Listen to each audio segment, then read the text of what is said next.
हम जीवन को समझना नहीं चाहते, हम जीवन को काबू में करना चाहते। हम चाहते हैं जीवन हमारी योजनाओं के अनुसार चले, समय हमारे पक्ष में हो, लोग हमारे जैसे हो। लेकिन जीवन ऐसा नहीं है। जीवन जैसा है इसी टकराव की कहानी है, मनुष्य और जीवन के बीच चल रही एक अनदेखी लड़ाई की। यह किताब जीवन को सुधारने का भ्रम नहीं देती, यह जीवन को जैसा है वैसा देखने का साहस देती है। भाग एक, भ्रम, जहाँ से हमारी सारी परेशानी शुरू होती है।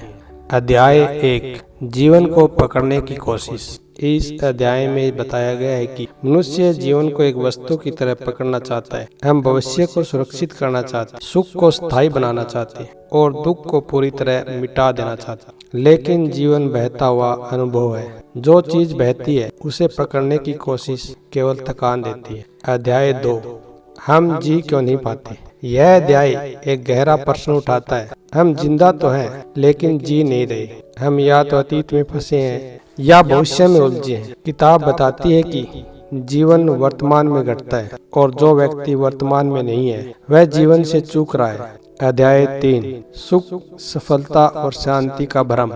इस अध्याय में समाज द्वारा परोसे गए सफलता के झूठे मॉडल को तोड़ा गया है। हम मानते हैं सफलता का मतलब है सुख, पैसा का मतलब है शांति।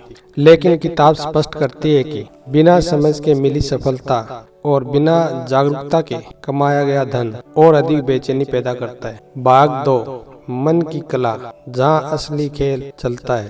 अध्याय चार, मन क्या है और कैसे काम करता है। यह अध्याय मन को दुश्मन नहीं, एक उपकरण के रूप में समझाता है। मन अतीत की स्मृति और भविष्य की कल्पना से चलता है। जब हम मन को चलाने लगते हैं तो जीवन सरल होता है, जब मन हमें चलाता है तो जीवन उलझ जाता है। अध्याय पाँच, आदतें, जो जीवन बनाती है और बिगाड़ती है। यह अध्याय बताता है कि हमारा जीवन हमारे निर्णयों से नहीं, हमारी आदतों से बनता है। अधिकांश लोग होश में नहीं, आदत में जीते हैं। किताब सिखाती है कि आदतों को बदलना असल में जीवन को बदलना है। अध्याय 6, ध्यान, मौन और जागरूकता। यह अध्याय ध्यान को कोई धार्मिक प्रक्रिया नहीं बल्कि जीवन जीने की कला बताता है। मौन का अर्थ बोलना बंद करना नहीं, मौन का अर्थ है भीतर के शोर से मुक्त होना। जहाँ जागरूकता होती है वहाँ जीवन गहरा होता है। भाग 3, जीवन जीने की कला, व्यवहारिक जीवन का दर्शन। अध्याय 7, समय की सही समझ। यह अध्याय बताता है कि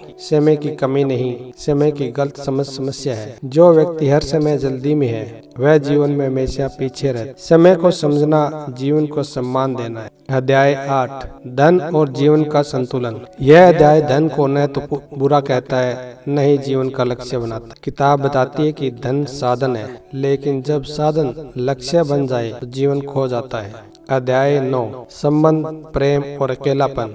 यह अध्याय रिश्तों की सच्चाई को उजागर करता है। अधिकांश रिश्ते प्रेम से नहीं, जरूरत से बने होते हैं। किताब बताती है कि जो व्यक्ति अकेले रहना सीख लेता है वही स्वस्थ संबंध बना पाता है। भाग 4, गहराई और सत्य, जहाँ प्रश्न बदल जाते हैं। अध्याय 10, मृत्यु, डर नहीं सत्य। यह अध्याय मृत्यु को अंत नहीं, जीवन का सबसे बड़ा शिक्षक बताता है। जो मृत्यु को समझ लेता है वह जीवन को गहराई से जीता है। मृत्यु का डर असल में अधूरा जीवन जीने का डर है। अध्याय 11, मैं कौन हूँ। यह अध्याय पूरी किताब का आत्मा है। यह प्रश्न पूछता है क्या हम शरीर है, मन है या कुछ और। जब यह प्रश्न गहराई से उठता है तो जीवन की दिशा बदलने लगती है। भाग 5, जीवन का नया ढांचा, नया नजरिया, नई शुरुआत। अध्याय 12, अपना जीवन कैसे डिजाइन करें। यह अध्याय जीवन को संयोग नहीं सजग रचना मानता है। जीवन डिजाइन करने का अर्थ है होश में चुनाव करना। अध्याय 13, रोजमर्रा की जीवन कला।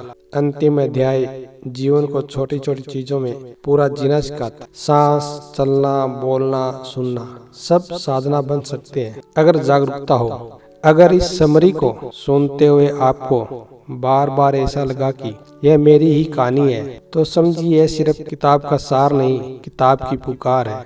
जीवन जैसा है उन लोगों के लिए जो जीवन से लड़ते लड़ते थक चुके हैं और अब उसे समझना चाहते हैं। किताब का लिंक डिस्क्रिप्शन में दिया गया है। अगर आप जीवन को बदलने नहीं, जीवन को समझने की यात्रा शुरू करना चाहते हैं तो इस किताब को जरूर पढ़िए। शायद यह किताब आपकी जिंदगी नहीं बदले, लेकिन आपका जीवन को देखने का नजरिया हमेशा के लिए बदल सकती है। धन्यवाद।